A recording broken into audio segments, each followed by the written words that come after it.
欢迎来到亚秋城评测，我是安村孙老师。这是个致力于混音师的视角评测音频产品的节目。我们收到了天使吉米寄送的 Luna， 来看看这个产品的表现。Luna 是一只800元价位的解码小尾巴，它有2个版本提供选择。纯享版提供了天使吉米加一贯的极简镜面装饰，而手上这只主题限定版浅野天启银之剑在外壳上更具特色。正反面都做了精致浮雕加工的花纹和人物形象，雕刻精度非常高。人物面的图案设计将浅野天启的华丽纹理融合起来，给人的观感与我们之前评测过的 Origin 失落庄园有异曲同工之妙，所以可能会让很多人的印象里觉得 Luna 浅野天启银之剑和失落庄园有套装搭配的契合度。特殊的银色王座立徽包装和附赠的贴纸让它也具备一些收藏价值。除了饰面部分，机身其他部分均由铝合金 CNC 做一体成型，音量按钮和高低差之间的过渡做工都非常出色。它提供了 3.5 毫米和 4.4 毫米2个接口，配件提供了银色的 Type-C 线和转接头。Luna 支持在安卓端使用天使吉米 App 进行功能调整，除了基础的音量调整和声道平衡，采样率可调，增益可更改2伏低增益和4伏高增益，高频滤波器可选择5种不同类型。DAC 输出模式还可以更改 Class AB 或 Class H 2种放大模式，前者电流提供更高，后者拥有更高效率。还有一个 D2E 优化功能，可以对动态范围进行增强。官方称针对多音性能也进行了调教优化。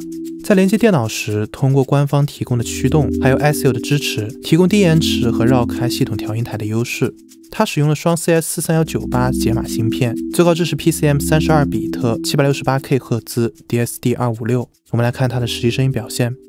Luna 在 3.5 毫米输出下提供最大2伏的电压 ，THD+N 在2伏满载输出下为-114.4dB， 非常优秀。4.4 毫米输出下提供最大4伏的电压 ，THD+N 在4伏满载输出下为-118.3dB， 非常优秀。失真对频率图可以看到，除开1000赫兹单频率的失真测量外，在全频段的失真分布上 ，Luna 的表现也极其出色。一些设备在1000赫兹处为最优性能，但低频和高频会有明显翘起，而它的低频和高频失真普遍控制在-115dB 以下，最高的2个头也不超过-110dB， 所以干净度是全频段实现的，平均度非常优秀。对应多音测试下表现也是相当优秀。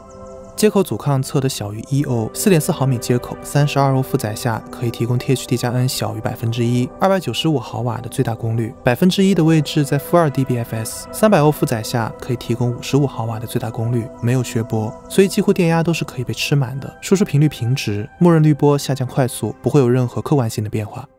Luna 以普通版的精简机身和特别版的精致浮雕双形态，提供给了不同需求用户外观体验。扎实的声音内核和功能细节，让它可以成为细致的声音引擎。